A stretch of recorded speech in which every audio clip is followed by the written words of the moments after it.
I'm not a YouTuber, I'm a filmmaker. Honestly, man, I feel like I'm always on YouTube, and that's the first thing people say. Either they're one or they're this, they're one or the other. They can never be both. You can never be this or that. So, with that being said, I wanted to make a new video today, and I just kind of wanted to talk about a few different things revolving around just being a creator, being a filmmaker, being a director, whatever you want to be. So, number one, I want to talk about what is a YouTuber? Because to me, YouTube is a million different things. You got some people who post skits, some people who post cooking videos, some people who simply document different random things, other people who talk about cameras all day, some people who write scripts, some people talk about school. You get the gist of it. A YouTuber can literally be anything. To me, if you post on YouTube, you're a YouTuber, point blank, period, simple. What is a filmmaker? And I think this is subjective as well. To me, anybody who's working on projects is a filmmaker. I don't care whether you're working on personal projects, whether you're working with Nike, or whether you're just getting hired by people in your city. If you're using the camera, if you're using it to make any sort of narrative based content or narrative based work, then you're a filmmaker. Okay, so I mean, that's my logic. Now, some people would disagree and say, oh, if you're not doing this, that, XYZ, if you're not him, her, or them, then you're not this, you're not that. But I think that's ludicrous and that's BS. And I think people got to get away from this mentality. So I wanted to talk about a couple modern creators or filmmakers, whatever you want to call them, and just kind of compare them, not really compare them, but just call them out compared to like, people from back in the day. But my original YouTube channel, I made it in 2007.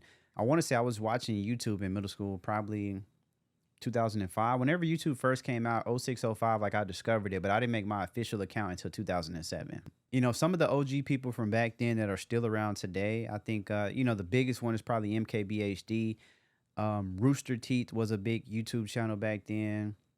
I think one is called PD Flow. I don't know if y'all remember like that MySpace rap song, YouTube rap song. Like that was huge back in the day. Some of the people today are going to be like the Jakob Owens, the YCimaging, and it's a bunch of other people, Moji Wilson, Peter McKinnon, Maddie H. It's a ton of YouTubers that pretty much post content. You got everybody, Gerald Undone, like it's a ton of people now. But specifically, I want to talk about the people from that group who I feel kind of more so hit the filmmaking in the bag. And honestly, I'm gonna get straight to it. I feel like Jakob Owens exemplifies that only because I'll say he's worked on a million different projects, whether it's from the big projects to the small ones to the local ones. So I think he's what people would consider more of a traditional filmmaker. And then you got people like YCimaging. And I just want to touch on YCimaging for a second. For me, YCimaging is honestly one of the first YouTubers or filmmakers slash YouTubers who actually kind of broke down video production, not only in layman's terms, but also like low budget filmmaking. I feel like he's definitely one of the pioneers of that. I'm sure there are a couple of other people like, because Jacob Owens was doing tutorials and stuff like that as well, and still does them. But at the time, like when YC hit the scene, YC, a salute to YC. If you know, you know, and I'm pretty sure everybody would agree. YC and all the creative people that he worked with, whether it's Creative Ryan, Tino, Creative Ryan's brother, just that whole wave of content creators. I feel like YCimaging definitely inspired a lot of people, and that's just facts. You know what I'm saying? Some other legendary filmmakers, traditional filmmakers. I'm going to look at people like Spielberg, Spike Lee, Tyler Perry. Some of those just people you grow up hearing about their movies, and I think honestly that's where the divide comes. I think modern YouTubers feel like you can't be this and be that. But what we have to realize is, number one, we're in a different time frame. It's 2023. You can be whatever you want to be. Aside from that, when we say we want to be like some of these bigger filmmakers, Spielberg, Spike Lee, Michael Bay, like all of these huge people, we want to be like these people. What we got to realize is the times are different. If they had YouTube 30, 40 years ago, it's no telling how they would have got on. But unfortunately, they had a better way. They had I don't want to say easier way. It was a different way. With us now, we have content. We could do things completely different. So I just want to remind people, just like I've been saying, hey, your path is your path. And also, there's no point in comparing. That's like us. That's like going into the NBA right now. You say, oh, I want to be LeBron James or I want to be Kobe. You're better off trying to be yourself. Remember, just be you. Just do you, but let's keep it going. There are really no rules. I mean, just look at people like Issa Rae, right? Her, hit TV show Insecure literally, came from a YouTube channel. And I feel like a lot of people like that come up that way. Or you have people who get popular other ways, whether it's music or people like Childish Gambino, who are in the writer, who are writers slash actors. There are several different ways, but in terms of people creating on the internet, YouTube is the way. Content creation has always been the way. It's just sometimes we put these labels on it, which sometimes hold us back. And the reason I wanted to mention some of those YouTubers is just because from my honestly, just as a creator myself, as somebody who's been creating pretty much his entire life, I feel like those guys do a very good job at creating what they want to create and really just sticking to what they want to create. They're not letting the stigmas of YouTube and all these different stuff get to them to stop them from creating, especially Jakob Owens. I think he's one of the most consistent people, period. Whether you're talking about the studios, the short films, the horror film contest, the companies, I think he exemplifies entrepreneurship just on a whole nother level compared to most people. But you can tell, if you're like me, been following Jakob Owens since maybe 2011, you can just tell some people are more entrepreneurial, and then some people are just, some people are just maybe writers and all this stuff, or maybe just filmmakers. It's really up to you. But my point in saying that is you don't have to pick one or the other. I think it's a misconception that says you got to do this or you got to do that. Now, don't get me wrong. If you want to pick one and focus on it, there's nothing wrong with that. All I'm saying is if you want to do multiple things, there's nothing wrong with that. And you can still be equally successful. Now, it may take more time. It's just, let's be real. And then we have to dissect this word filmmaker. What are we considering filmmakers? Are we considering somebody who is working on major projects of filmmaker, somebody who's in the middle, or somebody who's low? There are levels to it. To me, if you're doing any one of the three, you can be a filmmaker. I think a lot of the times we hear this word and we think, oh, filmmaker, huge clientele, Colin Tilley level. Yeah, that's good, but it takes time to get there. And I kind of just wanted to talk about the unconventional route to success. Let's just look at it, right? In this segment, and I already talked a little bit about Issa Rae. I'm gonna talk about Issa Rae and Tyler Perry. Let's start with Tyler Perry. Let's be honest, right? Tyler Perry was doing these plays. Eventually, the plays hit it off. Eventually, he gets a deal with Lionsgate. Keep in mind, before that, he appears on Oprah and a bunch of stuff. My point is, he put in a lot of work. When he got his opportunity, his project shined.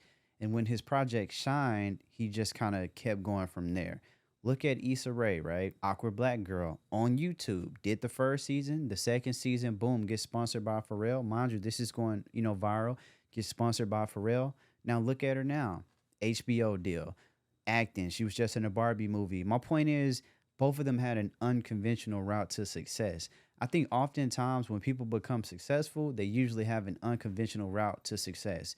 If your dad isn't an actor, your mom isn't a writer, then you don't have that direct lane.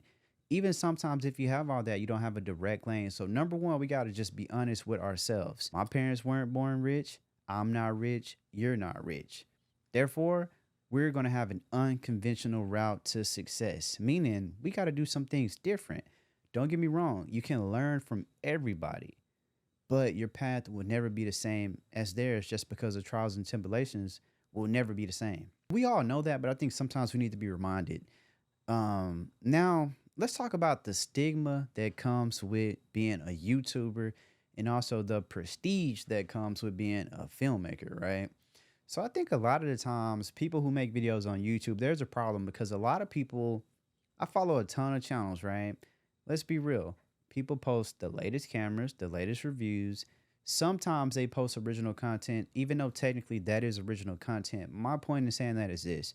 If you want to be somebody on YouTube who posts the hottest cameras, or you want to talk about, the Reds, the Z cams, the new Nikons, that's cool. If you want to do that and consider yourself a filmmaker, that's cool. Guess what? Because at the end of the day, you're creating. You're writing down saying, hey, this is what I want to talk about. This is how I want to film it. This is how I want to edit it. That's a filmmaker. It does not matter. I think just a lot of the times we want to be like everybody else. Everybody wants to be like Spielberg, Spike Lee, people like this. Hey, if you keep putting in that work over time, you can potentially be like those people. Now, I think the reason people like being called a filmmaker or a director is just because it sounds better. It's like, yeah, I'm a director. I work for Nike. Don't get me wrong. I've done projects with Adidas. I've worked with several labels. I've also worked with a ton of local people, way more local people than I have big people. And it's like that for a lot of people. So I can call myself either one. I can say, hey, I'm a YouTuber. Hey, I'm a filmmaker. Hey, I'm a director. Technically, I'm a writer too. I got short films. You can see them on my page, and I also have other short films. So my point is, it's whatever you want to be. I think we're here overthinking. We're trying to set all these boundaries in front of us as to why we can't do this or why we can't do that. When in reality, You can do whatever you want to do. It's literally up to you.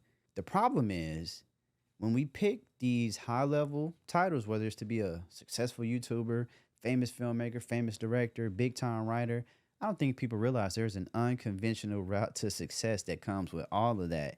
Meaning, it's not A, B, C, D. It's going to be a zigzag line and it might be a couple circles. So if that's something you want to do, that's just something you got to stick to.